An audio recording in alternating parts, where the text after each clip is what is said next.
Terima kasih Anda masih bersama kami di Kompas Petang. Saya Cynthia Rompas. Saudara Kartini, ibu kandung Peggy Setiawan, mengaku sangat kecewa saat mengetahui sidang pra-peradilan Peggy ditunda karena ketidakhadiran pihak termohon, yakni Polda Jawa Barat. Kartini meyakini anaknya Peggy Setiawan tidak bersalah dalam kasus pembunuhan Vina dan Eki yang terjadi di Cirebon 2016 lalu. Atas ketidakhadiran pihak polisi sebagai termohon, keluarga Peggy mengaku kecewa. Keluarga memohon kepada kepolisian segera membebaskan Peggy Setiawan karena Peggy diyakini bukanlah Peggy Peron yang menjadi DPO polisi dalam kasus pembunuhan Vina sejak 8 tahun lalu. Saya berharap semoga sidang itu cepat berlangsung dan anak saya Peggy segera bebas. Saya harapannya semoga sidang cepat digelar dan anak saya segera bebas dan pulang karena anak saya tidak bersalah. Saya sangat kecewa sekali untuk pengunduran sidang ini. Sebelum sidang pra-peradilan digelar, Karopenmas Divisi Humas Polri Brigjen Truno Yudo menyatakan Polda Jawa Barat sudah melakukan langkah-langkah persiapan yang diperlukan untuk menghadapi kasus pembunuhan Vina dan Eki. Brigjen Truno Yudo juga menyebut Polda Jawa Barat telah siap menghadapi pra-peradilan Peggy Setiawan yang menggugat atas penetapan tersangka Peggy. Saat ini Polda Jawa Barat sedang menghadapi pra-peradilan, saya rasa itu. Dan Polda Jawa Barat sudah melakukan langkah-langkah persiapan untuk menghadapi itu.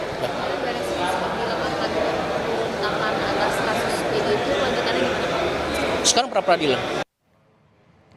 Setelah pihak termohon, penyidik Polda Jawa Barat tidak hadir dalam sidang perdana pra-peradilan Peggy Setiawan. Sidang akhirnya ditunda hingga 1 Juli 2024.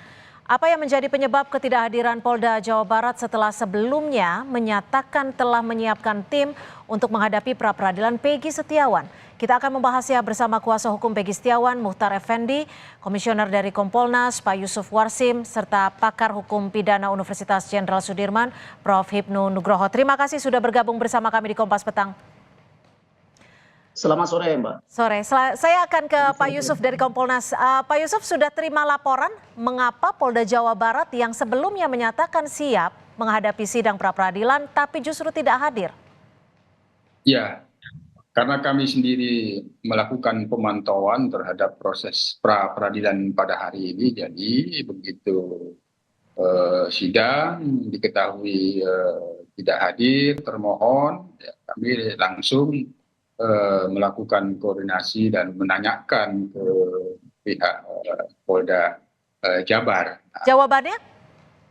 Sementara yang lengkap itu belum bisa diberikan, tapi kami masih menduga-duga ini kan yang hadir ini kan sudah dikuasakan ke Bitkum Polda Jabar, tentu dugaan kami yang lazim di pra-peradilan lain-lainnya ketidakhadiran dari pihak termohon itu terkait dengan naskah jawaban terhadap gugatan. Ya, naskahnya itu kan menurut kuasa hukum ya, bagian hukum ya, tentu berbeda. Konstruksinya tentu tidak sama yang dibuat oleh penyidik karena ini sidang, maka naskahnya tentu yang benar-benar naskah yang bisa menjawab seluruh gugatan pra-peradilan yang disampaikan pemohon. Nah, ini dugaan kami sementara seperti itu, tapi secara lengkap kami sendiri masih menunggu jawaban. Walaupun demikian, kami sebenarnya tanggal 21 sudah menjawabkan akan hadir, siap. Nah, ini ternyata kita juga bertanya-tanya kok tidak hadir. Nah, jadi tanggal 21 masih menyatakan siap akan hadir, tapi laporan terakhir itu adalah naskah jawabannya belum siap sehingga tidak hadir tadi pagi. Ini dugaan kami karena kami sangat tahu, memantau apa yang akan disiapkan dari pihak kuasa hukum PS terkait dengan aspek materi ini. Walaupun yang diuji kan aspek formil ya, Prof. Ibnu, tapi kami sudah bisa membaca ini akan ada gugatan yang arahnya menyoal pada materialnya. Apakah benar Peggy Setiawan ini adalah Peggy yang dimaksud berdasarkan bukti-bukti yang dimiliki oleh penyidik, yang itu pasti digugat, dipertanyakan dari pihak kuasa hukum karena kami sudah memantau, menyatakan bahwa ini bukan Peggy yang dimaksud karena Peggy ini ada di Bandung bukan di Cirebon. Nah, kami menduga dari pihak hukum, bidang hukum, kuasa hukumnya melakukan penguatan-penguatan yang menurut bahasa hukum tentunya untuk bisa menjawab secara hukum gugatan. Itu dugaan kami. Oke. Biasanya seperti itu. Ya. Baik, saya ke Pak Muhtar selaku kuasa hukum dari Peggy Setiawan. Bagaimana tim kuasa hukum merespon ataupun menanggapi ketidakhadiran dari pihak termohon ini? Baik, selamat sore semuanya. Rob, selamat sore. Pak Yusuf, Ya. selamat sore. Mbak, selamat sore. Jadi gini, terus terang saja kami dari tim kuasa hukum Peggy Setiawan atau PS sangat merasa kecewa dengan ketidakhadiran dari pihak Polda Jabar. Kenapa?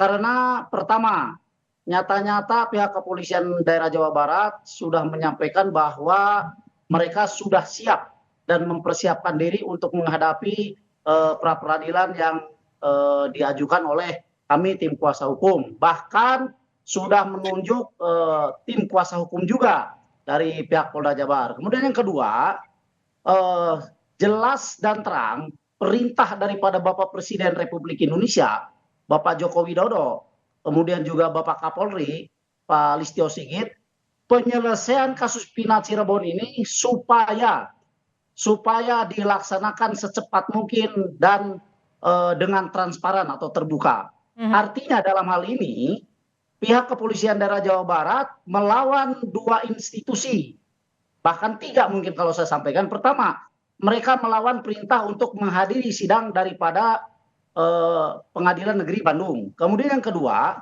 mereka melawan perintah dari Kapolri sendiri, karena apa yang disampaikan oleh Kapolri itu bukan aturan, bukan saran, tapi perintah dari atasan kepada bawahan.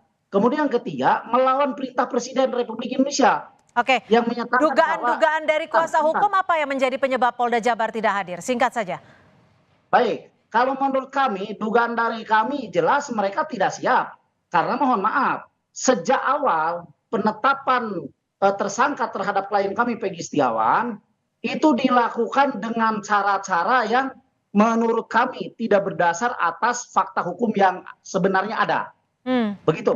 Oke, Prof. Ibnu, kalau dilihat dari ketidakhadiran pihak termohon Polda Jawa Barat, kita perlu khawatir tidak jika ada tanggapan, dugaan bahwa penetapan tersangka terhadap Peggy Setiawan ini sempat ada keraguan-raguan? Iya, betul, Pak. Jadi penetapan tersangka kasus Peggy ini bukan seperti penetapan kasus tersangka kasus biasa, tapi penetapan tersangka berdasarkan sumber DPO.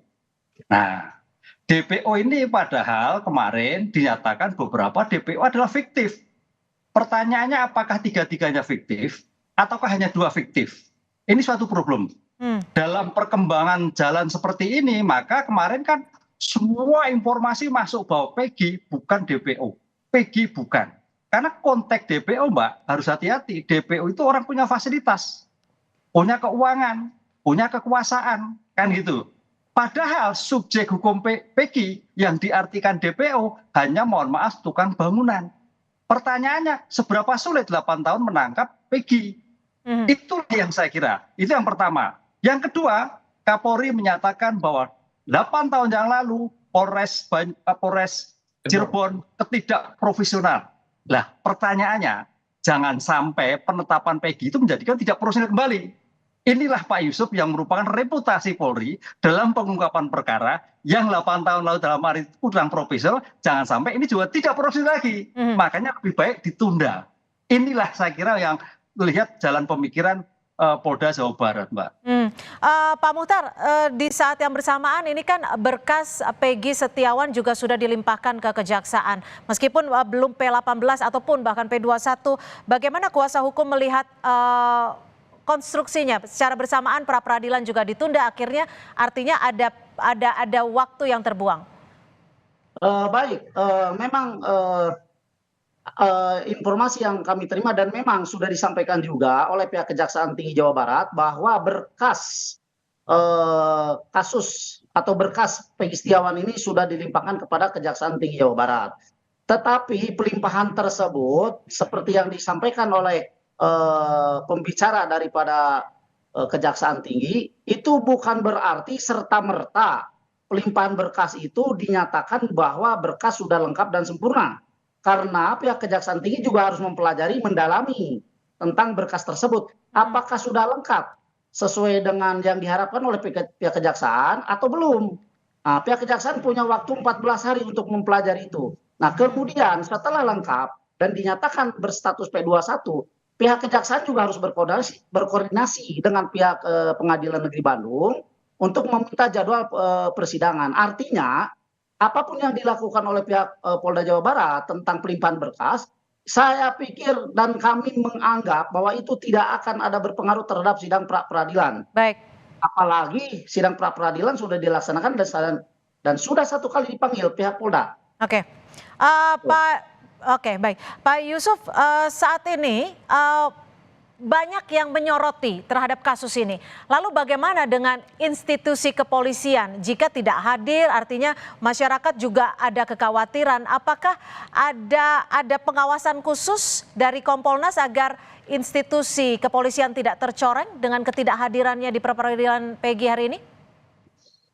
Ya kami begitu tadi sudah diputuskan sidang ditunda, artinya memang sudah pasti tidak hadir termohon, kami sudah langsung meminta klarifikasi dari pihak Polda Jabar. Nah, karena bagaimanapun ketika menetapkan seseorang menjadi tersangka, karena penetapan tersangka itu sudah menjadi objek pra peradilan, maka di situ pula penyidik itu sesungguhnya sudah siap apabila ada gugatan. Nah, pada tanggal 21 lalu kan kami ketemu dengan penyidik. Nah, dari penyidik pada prinsipnya siap dengan gugatan itu dan hadir. Nah, hanya kan karena ini sudah persidangan, ada dihadiri oleh Bitkum. Bitkum itu adalah bidang hukumnya Polda Jabar.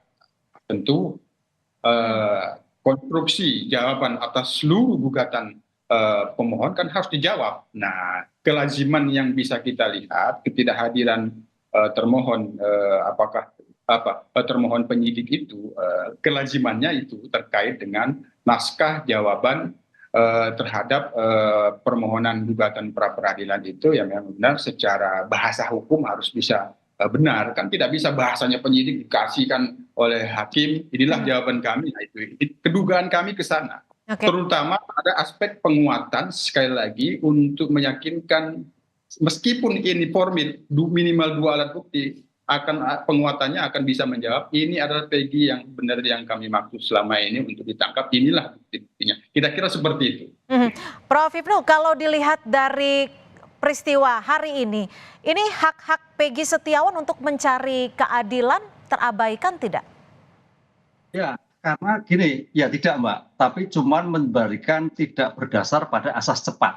Nah, gitu. Karena dalam suatu proses pra peradilan itu asasnya cepat, pemeriksaannya cepat. Jadi 7 hari itu harus selesai. Kan itulah. Oleh karena itu ya dalam haknya dilanggai betul, tapi dalam konteks hukumnya memang diberikan hak untuk menunda, kan itu loh. Tapi dalam hal Peggy ya itu namanya suatu pelanggaran kan itu, karena kecepatan itu bagian penting dalam suatu sistem peradilan.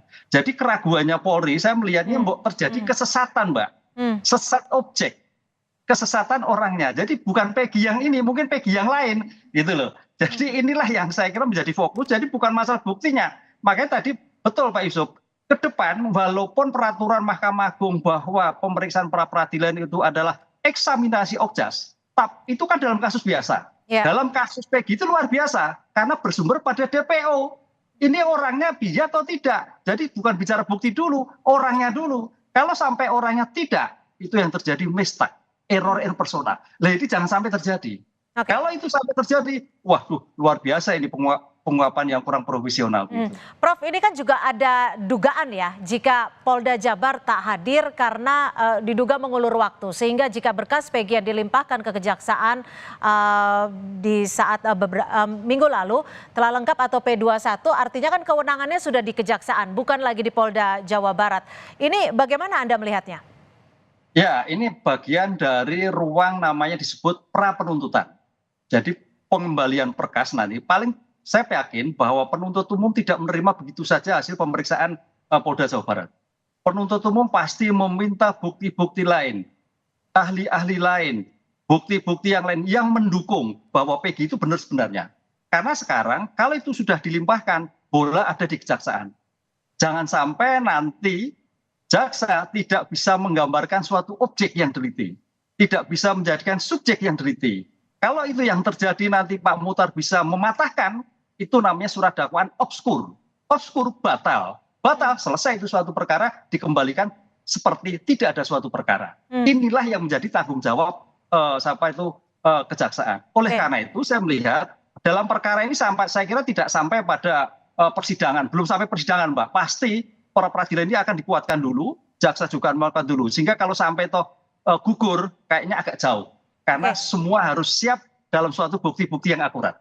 Tapi Prof, kalau pra-peradilan ini kan sidangnya maraton ya, hanya 7 hari. Jika dimulai dari tanggal 1 Juli 2024, kira-kira konstruksi hukum apa yang bisa saja terjadi dalam jangka waktu ini?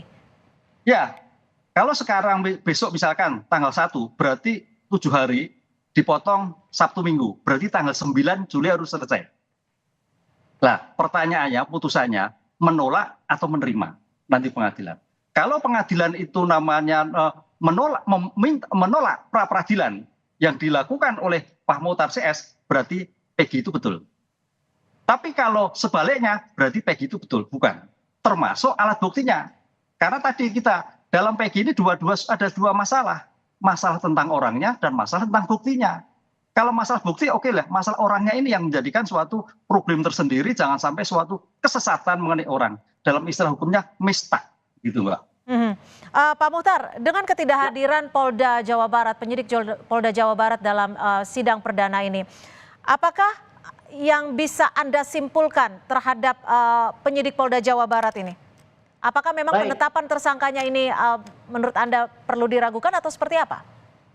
Baik. Kalau saya lihat ya bahwa konstruksi hukum yang dibangun oleh Polda Jabar untuk mempersangkakan Peggy Setiawan sebagai klien kami itu sangat lemah. Ya, apalagi tadi pagi Pak Yusuf dari Kompolnas mohon izin menyampaikan bahwa sebenarnya penyidik itu sudah mengantongi 5 nama Peggy Setiawan. Ya. Jadi jelaslah mempersangkakan, menangkap dan menahan klien kami itu dibuat konstruksi hukumnya yang sangat lemah. Itu yang pertama. Kemudian yang kedua, tadi dengan jelas dan nyata bahwa Yang Mulia Majelis Hakim menyampaikan akan dipanggil lagi 1 kali. Artinya kalau 1 kali tidak hadir lagi, maka hak-hak Polda Jabar sebagai termohon dalam hal ini itu akan dilewat. Sehingga kami sangat berharap kalaupun memang mohon izin Polda Jabar mau bermain dengan sistem persidangan seperti ini, nggak usah saja hadir sekalian. Biar kami memintakan kepada majelis hakim putuskan dengan fair stay. Begitu. Baik, terakhir saya ke Pak Yusuf. Pak Yusuf tadi dalam sidang, sebelum menutup sidang, hakim juga sempat menyebut, bagi ada yang mencoba mempengaruhi saya, akan saya abaikan. Pengawasan dan dorongan apa yang akan Kompolnas lakukan terhadap Polda Jawa Barat? Ya tentu tugas kami ada pada Polda, penyidik ya. Maka kami tadi sudah menekankan ini sudah ditunda. Kita berharap ini publik menanti, bukan hanya pihak kuasa hukum PS, publik menanti kepastian hukum atas kebenaran PS yang dimaksud Peggy Setiawan ini benar-benar yang dimaksud di dalam DPO Peggy alias Peron, tidak salah orang. Itu publik sekarang mengharapkan. Oleh karena itu yang akan datang tentu tidak ada tawar-menawar, kami mendorong harus hadir. Itu. Baik, kita tunggu nanti tanggal 1 Juli 2024. Terima kasih Pak Yusuf Warsim, Komisioner dari Kompolnas, dan juga Prof. Hipnu Nugroho, pakar hukum pidana Universitas Sudirman, dan Pak Muhtar Effendi, kuasa hukum dari Peggy Setiawan, sudah bergabung bersama kami di Kompas Petang. Selamat sore. Siap, selamat sore Prof.